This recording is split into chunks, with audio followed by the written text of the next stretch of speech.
절기상 종려주일입니다. 우리가 영어로는 팜 선데이라고 하는 표현을 쓰는데, 단어 그대로 예수님께서 마지막 십자가의 고난을 당하시기 위하여 예루살렘으로 올라가실 때 종려나무 가지를 들고 나온 군중들의 환영을 받은 것으로부터 이 절기가 명명되었습니다. 매년 부활절을 앞둔 일주일 전 일요일을 종려주일이라고 말합니다.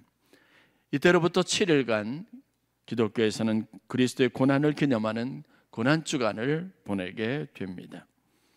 오늘 우리가 본문으로 읽은 스가랴서 9장 9절 말씀에는 예수님이 예루살렘으로 입성할 때 인용하신 말씀이기도 합니다. 예수님께서 이스라엘의 왕으로 오실 것이라는 선언의 의미가 담겨져 있습니다. 그때 많은 군중들은 시편 118편 25절과 26절에 나와 있는 말씀으로 화답했습니다. 호산나 다윗의 자손이여 찬송하리로다. 주의 이름으로 오시는 이여 가장 높은 곳에서 호산나 하더라. 예수님은 예루살렘으로 올라가는 이 마지막 과정과 여정을 통해서 이스라엘 백성들에게 아주 중요한 영적인 메시지를 남기셨습니다. 그 메시지는 말로 되어진 것이 아니라 하나의 상징으로 되어진 것이었습니다. 낙이 새끼를 타고 예루살렘으로 오르신 예수님, 그 안에는 스가랴서 말씀에 담겨져 있는 것처럼 겸손의 왕으로 오시고 이스라엘을 통치할 자로 오신 하나님의 거룩하신 메시지가 담겨져 있습니다. 저는 오늘 여러분들과 함께 나귀 새끼를 타신 예수님이 우리에게 남기신 영적인 교훈과 그 메시지, 그 상징 안에 담겨져 있는 의미를 되새겨 보고자 합니다. 세 아들을 가진 왕이 있었습니다. 왕의 나이가 많아져서 자신의 왕위를 계승해야 할 후계자를 정해야 했습니다. 그 과정에서 왕은 그 나라의 가장 지혜롭고 현명하다고 여겨지는 한 어르신 현자를 불러서 후계자로 적합한 왕이 누구인지 알아보시고 추천해 달라는 요청을 합니다. 이 현자는 그날 왕으로부터 명령을 받고 중요한 시험 문제를 하나 가지고 새 왕자를 만나 면담을 합니다. 왕자들에게 그가 던진 질문은 똑같은 내용이었습니다. 왕자님께서 새가 되는 것이 하나님의 뜻이라면 왕자님은 어떤 새가 되시기를 원하십니까? 이 질문을 첫째 왕자에게 던졌을 때 첫째 왕자의 대답은 간단했습니다. 주저함이 없었습니다. 저는 매가 되겠습니다. 왜냐하면 매 외에 다른 새들은 대담하지 못하기 때문에 그렇습니다. 순간적이고 찰나의 빠른 판단력을 가지고 내가 원하는 것을 집요하게 끝까지 얻을 수 있는 그런 매가 되겠습니다. 둘째 왕자에게 물었을 때 둘째 왕자는 이렇게 대답을 합니다. 나는 독수리가 되겠습니다. 독수리는 힘이 세고 용맹스러워 새 중에 왕이지 않습니까? 세 번째 왕자는 깊은 고뇌 끝에 이렇게 대답합니다. 나는 까치가 되겠습니다. 왜냐하면 까치는 남을 해하지 않을 뿐더러 그가 울면 사람들은 좋은 소식이 온다고 해서 모두 다 까치를 좋아하기 때문에 그렇습니다. 이 대답을 현자는 왕에게 그대로 가서 보고를 합니다. 첫째는 대담하고 호방하여 스스로의 힘으로 흥할 때가 있을 겁니다. 그러나 적이 많아서 전쟁이 그칠 새가 없을 것 같습니다. 둘째 왕자는 용감하고 강력하지만 그리고 어떤 권위를 가지고 나라를 통치할 수 있는 자질이 있으나 그러나 그 힘이 과해서 때로는 백성들이 억압하고 핍박받는다는 느낌을 가지고 봉기를 일으킬 때도 있을 것입니다. 그래서 나라가 위기에 처할 상황이 있을 겁니다. 셋째 왕자님은 호방하지도 강력하지도 않지만 사려가 깊어 보입니다. 그래서 백성들의 마음을 잘 헤아릴 줄 알고 백성들이 무엇을 원하는지를 잘 아는 분 같습니다. 그래서 백성으로부터 사랑을 받고 적도 친구로 만들 수 있는 능력이 있는 분 같습니다. 이렇게 대답을 하고 세 번째 왕자를 추천합니다. 왕은 이 말을 듣고 자신이 가지고 있는 옥새를 세 번째 왕자에게 물려주었습니다. 이 이야기를 통해서 우리가 얻을 수 있는 게 무엇일까요? 여러분들은 어떤 생각들을 갖고 이 이야기를 들으셨습니까? 일반적으로 보통 사람들은 겉과 속이 서로 상반되는 경향을 가지고 있습니다. 손이 뜨거운 사람은 속이 찬 경우들이 많이 있습니다. 손이 찬 사람은 속에 열이 많이 나는 사람이라고 여러분들이 들어보셨을 겁니다. 겉으로 드러나기에 목소리가 크고 굉장히 말하는 어투나 이런 것이 공격적인 사람은 사실은 마음이 약하고 그리고 부드러운 사람일 경우가 많습니다. 겉으로는 부드럽고 유하며 여유로워 보는 사람들이 있습니다. 그런데 그런 경우는 마음이 강한 사람인 경우가 많습니다. 그리고 신념이 강한 사람입니다. 무엇이 옳고 그르다고 판단하기는 어렵지만 사람들은 자기의 마음에 있는 것을 좀처럼 겉으로 드러나지 않으려 하는 성향을 가지고 있습니다. 마음이 부요한 사람은 굉장히 다른 사람들에게 여유롭고 포용력이 있습니다. 그러나 마음이 가난한 사람들은 굉장히 공격적이고 경계심을 가지고 사람들을 대하기도 합니다. 제가 말씀드리고 싶은 요지는 겉으로 드러나는 것이 다가 아니라는 겁니다. 그 사람의 마음은 헤아려 볼 필요가 있습니다. 현자가 이 세 번째 왕자를 다음에 왕의 제목으로 추천하는 것도 그렇게 보면 합리적이고 충분한 이유가 있을 것 같습니다. 하나님이 여러분들을 새로 만드시기를 원하신다면 여러분들은 과연 어떤 새가 될 겁니까? 어떤 새가 되고 싶습니까? 여러분들 대답 안에는 여러분들의 성향이 그대로 녹아나지 않겠습니까? 여러분들이 대답하는 원하는 새의 모양 안에는 여러분들이 평소에 동경하는 가치관이 그대로 드러날 수 있지 않겠느냐는 겁니다. 겉으로 드러난 것이 다는 아닙니다. 그러나 보여지고 싶은 것은 있습니다. 어느 수도원의 한 수도사가 평생을 수도원에서 시간을 보내다 나이가 많아져서 어느덧 임종의 때를 맞이하게 됐습니다. 침상에서 마지막 시간들을 힘겹게 보냅니다. 그는 일평생 수도원 안에서 수도복을 만들고 또 낡은 옷을 수선하는 일들을 하면서 살았습니다. 그가 죽음을 맞이하는 순간, 임종의 순간에 주위를 둘러싼 많은 형제들에게, 수사들에게 이렇게 부탁을 합니다. 어렵고 힘들게 입을 떼어서 그들에게 부탁합니다. 가서 천국의 열쇠를 가져다 주세요. 이 뜬모를 천국의 열쇠를 가져다 달라는 이야기를 듣고 주위에 있던 많은 수도사들이 서로 수군거립니다. 서로 돌아보면서 이제는 이분이 하나님 앞에 갈 때가 가까우니까 헛소리를 하는구나 라고 생각하는 분도 있었습니다. 천국의 열쇠라니 뜬금없이 무슨 천국의 열쇠인가 라고 이야기하는 분도 있습니다. 이분이 기도하던 묵주를 가져다 달라고 요청하는 것은 아닌가, 아니면 자기 방에 평생 두고 있었던 십자가를 가져다 달라는 것은 아닌가, 사람들이 수군대기 시작합니다. 그런데 늙은 수사는 이런 사람들의 반응을 바라보면서 고개를 젓습니다. 즉 이것도 저것도 아니라는 겁니다. 가만히 옆에서 그와 가장 오랜 시간을 보냈던 수도원 원장이 그의 말을 알아듣고는 가서는 그가 평생 일하고 봉사했던 수선실에서 그가 사용하던 작은 바늘을 하나 가지고 와서 그의 손에 꼭 쥐어줍니다. 그러자 만족하다는 듯 이 수도사가 얼굴에 미소를 띄우더니 그리고 이윽고 숨을 거두었다는 이야기입니다. 무엇을 의미할까요? 그가 일평생 사용한 작은 바늘은 하루하루 그에게 천국을 열어준 열쇠였던 겁니다.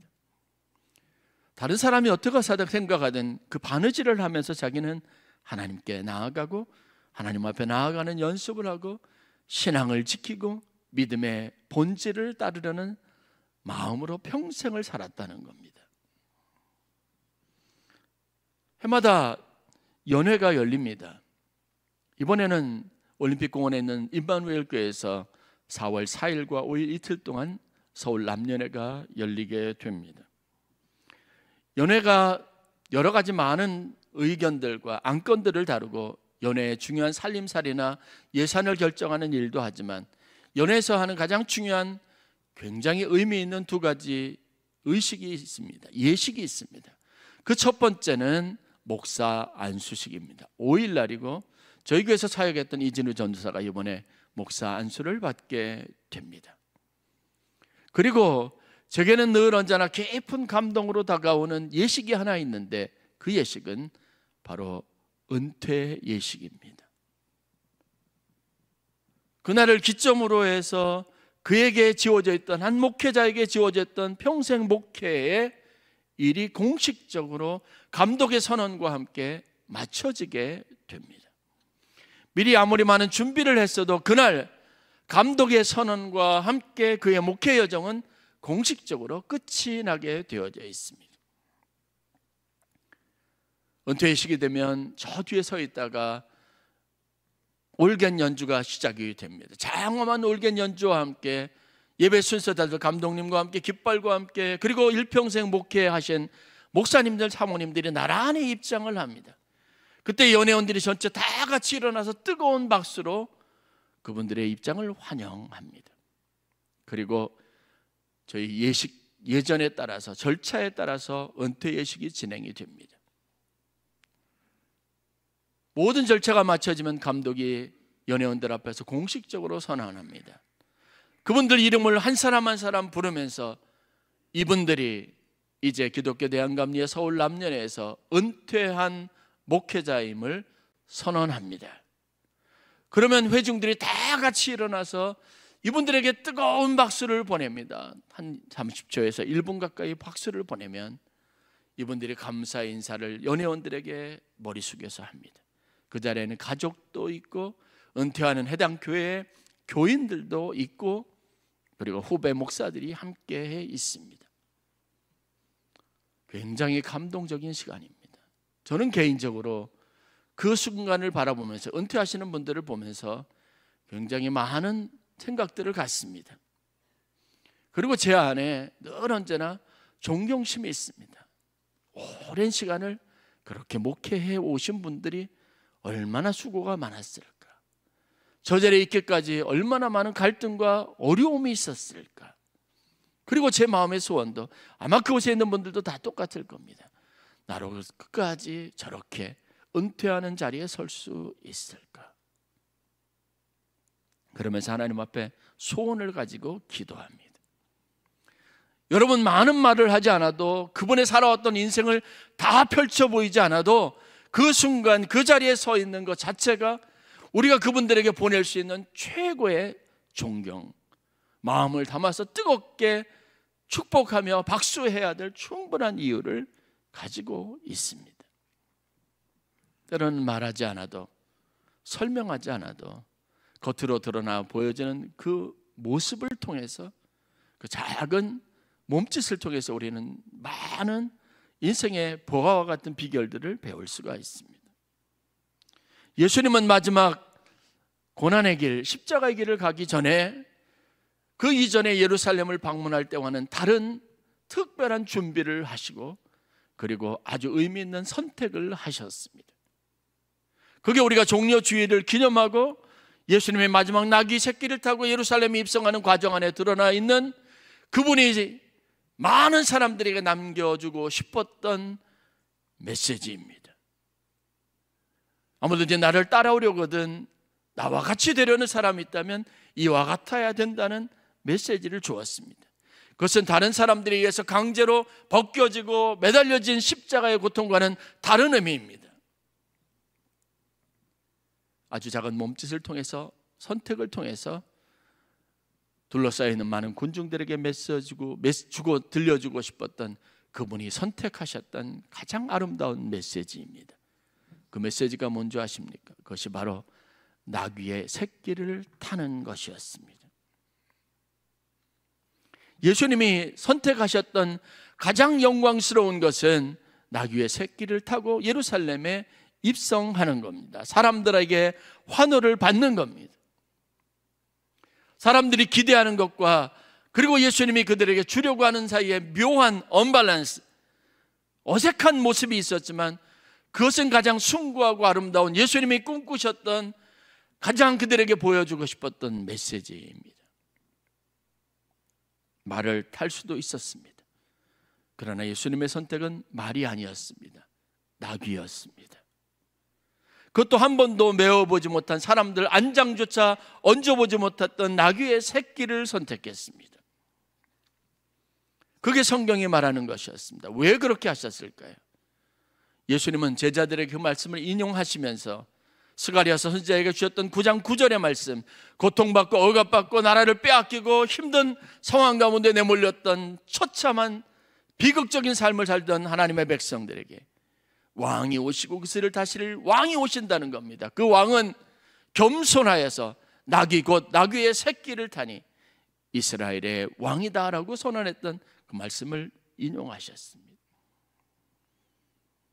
세상에서 가장 아름다운 것은, 가장 축하받아야 할 열광스럽고 영광스러운 모습은 겸손의 모습입니다.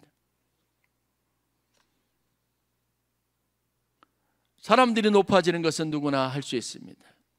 그러나 스스로 낮아지는 것은 할 수 없는 일입니다. 보통 사람들에게서 발견할 수 없는 아름다움입니다. 사람들을 힘으로 굴복시키는 것은 인간이 가지고 있는 힘으로 되는 것이지만, 저들의 무릎을 꿇게 만들 수 있는 것은 그런 힘으로 되지 않는 겁니다. 그러면서 스가랴서 말씀을 인용하면서 예수님께서 말씀하십니다. 시온에 따라 크게 기뻐할지어다, 예루살렘에 따라 즐거이 부를지어다. 보라, 내 왕이 내게 임하시나니 그는 겸손하여서 나귀 곧 나귀의 새끼를 타고 임하신다는 거예요.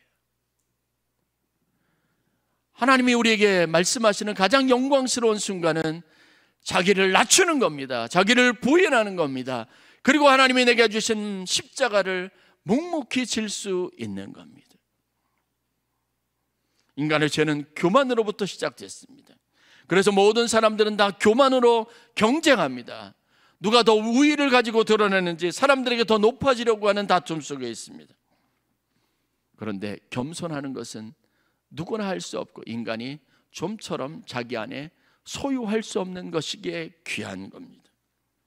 스스로 높아지려는 사람은 많습니다. 칭찬받으려고 하는 사람들은 많습니다. 그러나 그 다툼하는 세상에서 스스로 조용히 잠잠히 낮추어 가는 사람은 별로 많지 않습니다. 그래서 그 일은 정말 위대한 용기가 필요한 일입니다.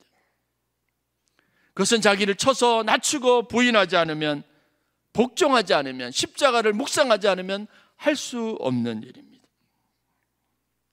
주님은 우리에게 그런 삶을, 그런 모습을 갖추라고 말씀하고 싶었습니다. 선택적으로, 의도적으로. 여러분, 신앙생활하면서 사람들이 어떤 기대를 가지고 있는지 다 알고 있습니다. 그래서 그들에게 그 기대에 부응한 모습으로 살려고 하고 그 모습을 보여주려고 애쓰고 있습니다. 그래서 우리가 쉽게 하는 결단이 무엇입니까? 화려함, 힘 있어 보이는 것, 권위 있어 보이는 것. 그래서 그 목소리에 힘이 들어가고 여러분 치장하고 꾸미면 된다고 생각합니다. 그러나 절대 꾸며지지 않는 것이 있는데 그것은 우리의 마음입니다. 속사람은 좀처럼 꾸며지지 않습니다. 위장되지도 않습니다.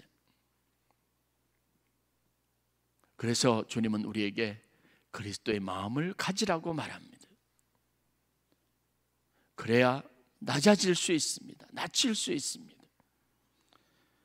어린 나귀 새끼를 선택한 것은 주님이 하셨던 가장 어려운 일일 수 있으면서도 가장 위대한 일이고 용기 있는 일입니다.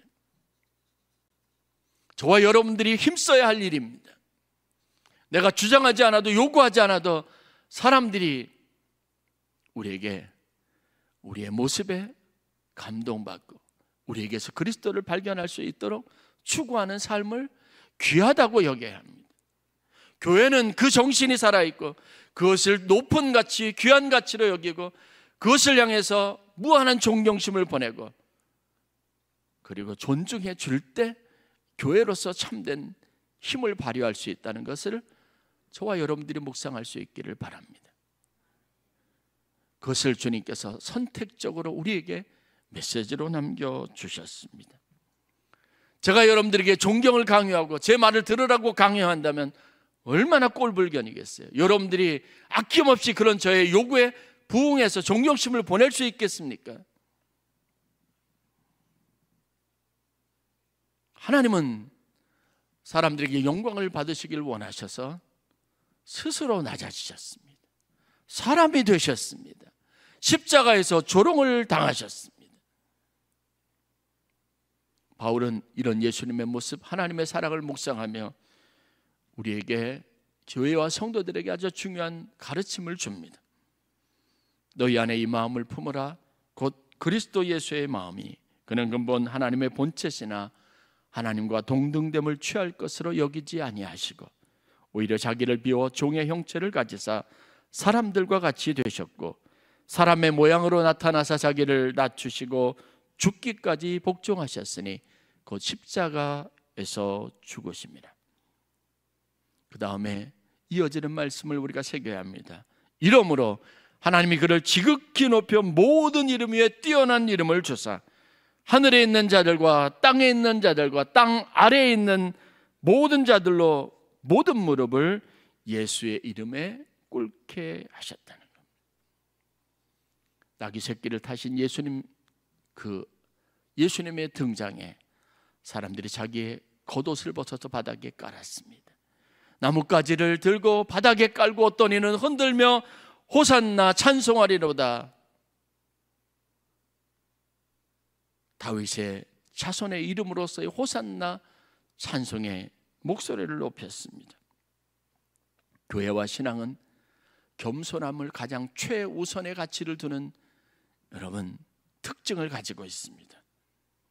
우리는 겸손을 가장 탁월하며 우리 모두가 닮고 싶은 신앙의 덕목으로 삼을 수 있는 결단을 가지고 살아가야 합니다.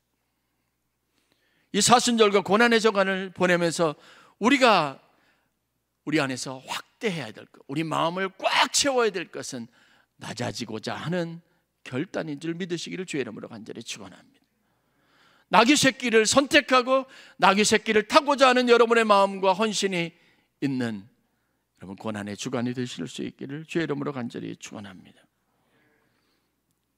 나귀 새끼를 타고 사람들 앞에 나설 수 있는 용기, 그 마음을 가지고 낮아진 마음, 낮추려고 하는 마음을 가지고 저와 여러분들이 맞이하는 고난의 시간이 될 수 있기를 바랍니다. 그 끝에는 우리가 그토록 기도하던 부활의 아침의 영광스러움이 있습니다. 그것을 우리의 삶은 빛나게 될 것이고 여러분들이 살아온 삶을 끝없이 존경하며 아낌없는 찬사를 보낼 많은 무리들이 여러분 예루살렘 하나님의 나라 시온으로 향하는 길 양옆에 도열해서 여러분들의 날들을 축복할 줄 믿습니다. 이 마음과 묵상을 가지고 다시 하나님 앞에 설 수 있는 저와 여러분들이 되실 수 있기를 주의 이름으로 간절히 축원합니다.